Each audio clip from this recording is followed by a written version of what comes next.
네, 여러분 반갑습니다. 투자자산운용사 동영상 강의를 진행하겠습니다. 저는 유창호 강사입니다. 많은 분들이 이 시험에 도전을 하고 계시는데요. 이 시험의 합격 커트라인은 70이고 또 이 분량이 너무 많다 보니까 시험 준비에 어려움이 적지 않습니다. 이 시험을 잘 준비하기 위해서 꼭 알아야 될 부분이 있는데요. 그 내용을 중심으로 먼저 오리엔테이션을 진행을 하고 본 강의에 들어가도록 하겠습니다. 자, 준비된 PPT를 보겠습니다. 자, 먼저 이 시험의 정의입니다. 집합투자재산, 신탁재산, 투자일임재산의 운용 업무를 수행하는 자, 이렇게 이제 법으로 나와 있죠. 법정 자격증이다라는 것인데, 자본시장법에서 정한 업무, 투자 권유 업무, 투자 운용 업무를 수행하기 위해서는 법에서 정한 자격시험에 꼭 합격을 해야 된다라는 게 이 법정 자격증의 의미가 되겠습니다. 자, 우리 이 투자 운용사 시험의 경우는 자, 고객의 재산이죠, 다. 고객의 재산을 운용을 하기 위해서는 최소한의 전문성이 검증이 돼야 되고 그 전문성을 테스트하는 것이 바로 투자자산 운용사 시험이다라고 이해를 하시면 되겠습니다. 자, 그러면 자격을 취득하게 되면은 어떠한 혜택이 있는가를 보겠습니다. 자, 먼저 말씀드린 대로 이 시험에 합격을 하면은 운영 업무를 수행할 수 있는 법적인 자격이 주어지죠. 이게 이제 가장 큰 거고요. 나머지 이제 세 개가 있는데 이 부분은 좀 소소하다라고 할 수도 있고요. 뭐 소위 말해서 이제 깨알 혜택이다라고도 할 수 있습니다. 어쨌든 명시된 혜택이니까요. 자, 보겠습니다. 시험을 보지 않아도 투자권유 대행인의 자격이 부여됩니다. 상위 시험이니까요. 자, 그리고 이제 NCS 채용을 준비하는 분의 입장에서는 놓치면 안 되죠. 금융보험의 그 35개 능력 단위 중에서 그 NCS 채용 시스템으로 금융보험에 응시하고자 한다면 이 직무수행 능력에 대한 준비를 해야 되는데 여기 이제 KSA가 있습니다. 지식 부문인데 이 시험의 경우는 이 시험에 패스를 하면은 이 자산운용 업무 PB 영업에 대해서 이 K가 요건이 갖추어지는 거죠. 만일에 이 시험에 합격을 한 상태가 아니라면 자산운용에 관한 예를 들어서 관련된 학점을 얼마나 이수했다라든가 또는 관련된 교육을 받았다라는가를 증빙을 해야 되는데 이 시험에 합격을 하면은 그런 절차는 생략이 된다. 이런 메리트가 있다라고 소개를 드리겠습니다. 자, 그럼 이제 좀 더 큰 관점에서 이 시험이 운용 인력에 대한 시장의 수요가 어떻게 되는지를 좀 거시적으로 살펴보겠습니다.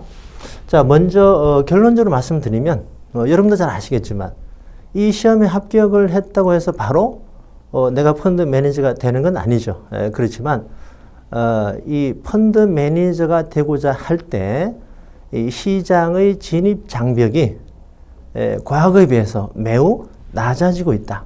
현저하게 낮아지고 있다라는 것은 분명한 사실입니다. 그래서 미리 남들보다 미리 좀 더 많이 준비를 할 필요가 있다라는 거죠. 자, 거기에 대한 증거가 될 수 있는 그 데이터입니다. 주식형 펀드 전체 잔액이 2018년 11월 기준으로 77조입니다. 그리고 이제 레브 카운트 1임형, 신탁형도 있는데 1임형이죠. 1임형의 잔액이 115조입니다.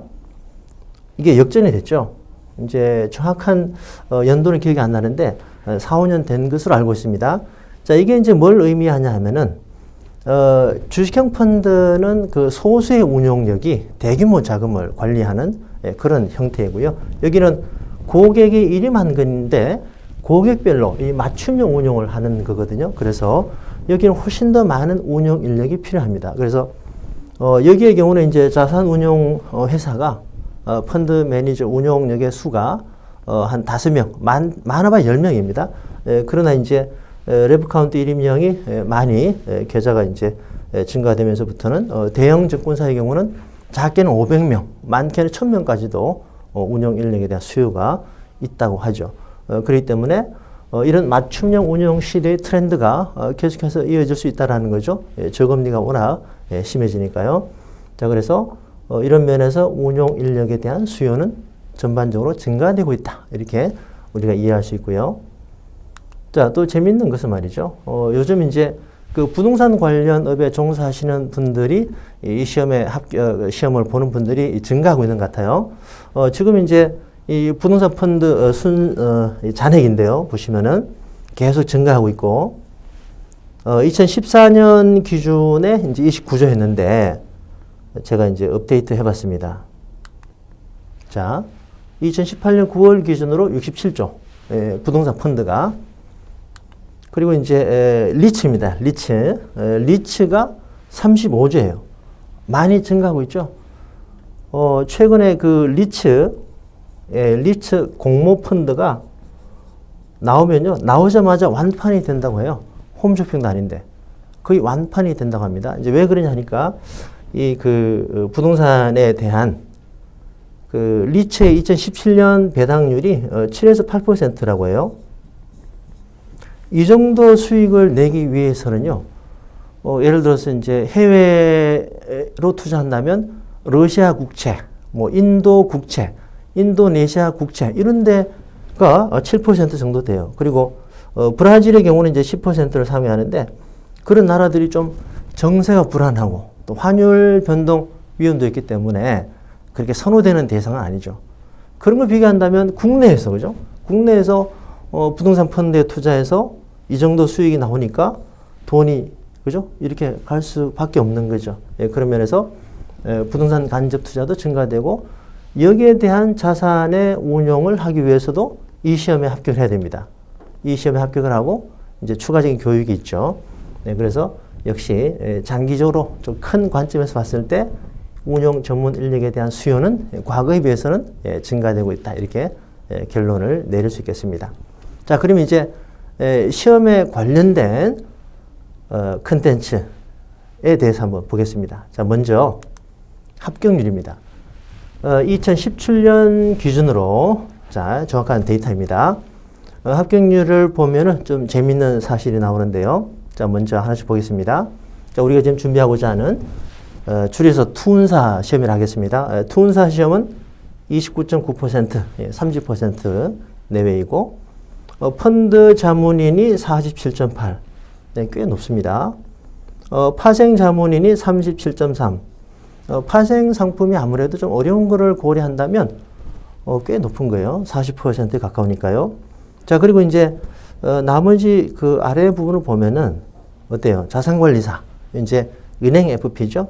22.9%, 그리고 외환 전문역이 22.2%, 네, 보험심사역은 19%, 매우 낮습니다. 그리고 이제 AFPK가 네, 28.7. 자, 여기서 그 공통점 분리를 해보면요. 자, 먼저 중요한 차이점이 있습니다. 이제 국가공인시험이죠. 자, 국가공인시험의 합격률은 꽤 낮습니다. 그런데 위에 법정자격시험입니다. 위에 세 개는. 법정자격시험은 꽤 높죠. 합격률이 확연하게 차이가 납니다. 이런 부분을 우리는 간과하면 안 되는 거예요. 자, 왜 이러냐면은 국가공인시험은요, 그 일정한 심사 기준이 있거든요. 합격률이 너무 높으면 안 돼요. 그리고 또 운영하는 기관들이 뭐 금융연수원이나 보험연수원 측에서 이제 국가공인의 그 지위에 걸맞는 어떤 그 권위를 유지하고자 하기 때문에 합격률을 가급적이면은 네, 낮게 유지를 하고자 합니다. 자, 그런데 법정 자격증의 경우는요, 합격률을 낮게 유지를 하고자 한다면 현업에서 이 시험에 합격을 못해서 업무가 안 되는 상황이 발생할 수도 있거든요. 그래서 예를 들어서 이제 자문인 시험의 경우는 불안전 판매가 중요하죠. 그래서 불안전 판매가 안 될 정도로 어떤 그 지식 수준을 테스트하는 거죠. 운영 업무의 경우는 이제 아까도 말씀드린 대로 어떤 최소한의 전문성이 있어야 된다. 그 수준을 테스트하는 겁니다. 그래서 이러한 수준을 정해놓고 이 수준을 상회하면 합격인 거고 안 되면 탈락인 거죠. 그래서 합격률 자체가 그 본질적으로 국가공인에 비해서 높을 수밖에 없다라는 겁니다. 자, 이거를 꼭 이해를 하셔야 돼요. 자, 그러면 좀 더 이 법정 자격 이 시험에 대해서 좀 더 디테일하게 한번 의미를 보도록 하겠습니다. 자, 방금 말씀드린 대로 합격률에 부담이 없다라는 거죠. 그러니까 기본적으로 국가 공인 시험에 비해서 합격률이 낮지 않다. 그래서 우리가 정석대로 시험 범위 전체를 꾸준히 차근히 준비해 나가면 된다는 거죠. 떨어뜨리기 위해서 억지로 시험을 어렵게 내는 그런 시험은 아니다라는 거죠. 그런 의미에서 물론 이제 우리 이 투자 운용사 시험은 범위가 너무 많기 때문에 어려움이 많습니다만 그러나 난이도에 대해서 아주 어렵다 이런 시험은 아니기 때문에 내가 충분히 준비를 하면은 합격은 할 수 있다. 준비가 이제 중요한 겁니다. 자, 그리고 그 또 하나의 의미가 문제은행식이다라는 겁니다. 좀 중요한 의미가 있습니다. 문제은행식이다. 자, 그 예를 들어서 말이죠. 앞에 잠깐 가보겠습니다.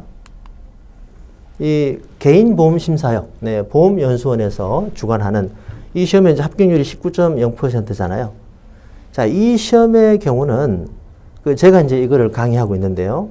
이 시험의 경우는 그 직전 시험이 예를 들어서 25%다. 뭐 이렇게 나오면요. 출제위원들이 다시 모여서 전체 누적 난이도를 누적 합격률을 20% 내외로 맞추고자 또 새롭게 출제합니다. 그래서 이제 실제로 30%에 가까운 합격률이 한번 나온 적이 있었는데 그 다음 시험은 15%로 나왔거든요. 합격률이. 그래서 이제 늘 새롭다고 합니다. 늘 새로운 문제가 출제가 돼요. 그렇지만 이 문제은행식은 여러 문제들 각 세부 과목마다 중요한 문제들을 문제 풀에 담아놓고 그죠? 시험별로 골고루 이렇게 출제가 되죠. 그래서 일단 문제은행식은 새롭게 매 시험마다 새롭게 출제한 시험에 비해서 근본적으로 난이도가 높진 않고요. 그죠? 또 하나 중요한 의미는 반복이 된다는 거죠. 돌아가면서 나오니까.